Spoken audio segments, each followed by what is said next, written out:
Back in 2024, you made three big predictions. First is that Trump will win in November.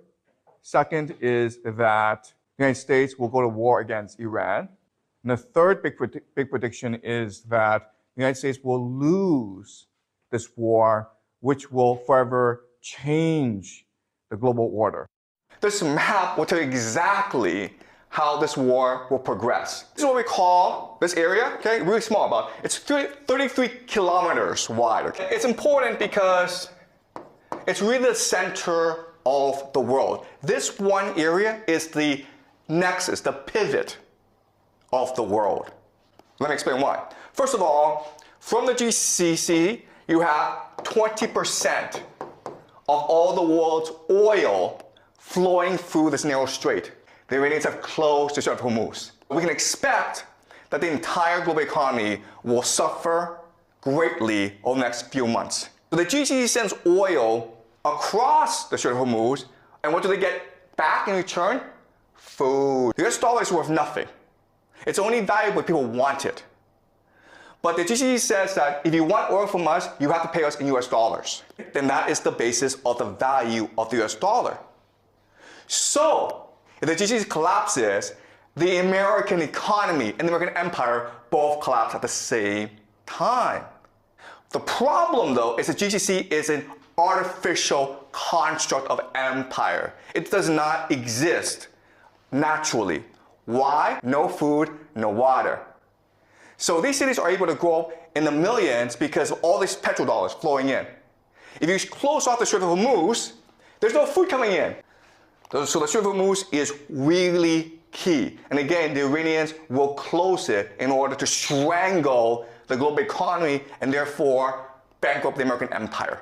These mountains is what we call Iran. And what can you do in mountains? Well, you can hide rocket bases. You can hide drone bases. You can hide missiles.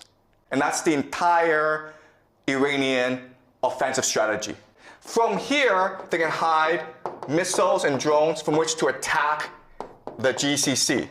And what are they attacking? They're attacking American military bases. Is it possible for the Americans to defend against these attacks? The answer is no. Number two is oil and energy.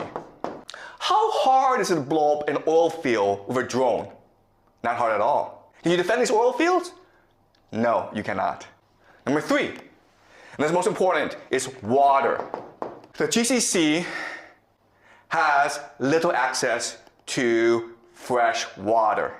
So the only way that it can produce water is what we call desalination plants. These factories that take salt water, turn it into fresh water for the population to use. Is it hard to blow up a desalination plant using a drone? The answer is, it's very easy. So you have this absurd situation where Iran is a mountain fortress where it can hide its offensive capacity, and the GCC, it's just this desert, this flat desert. So at any point in this war, the Iranians can choose to just destroy the entire GCC, and there's nothing that anyone can do about it. Iran also has a water problem. We're already seeing attacks on civilian infrastructure, hospitals.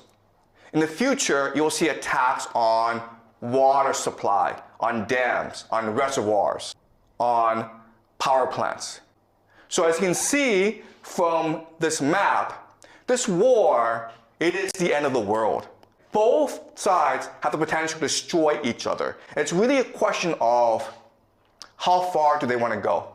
The problem is that the Iranians are Shia, which believes in martyrdom, and you've killed the religious leader, the Ayatollah Khamenei. So they're willing to go very, very far.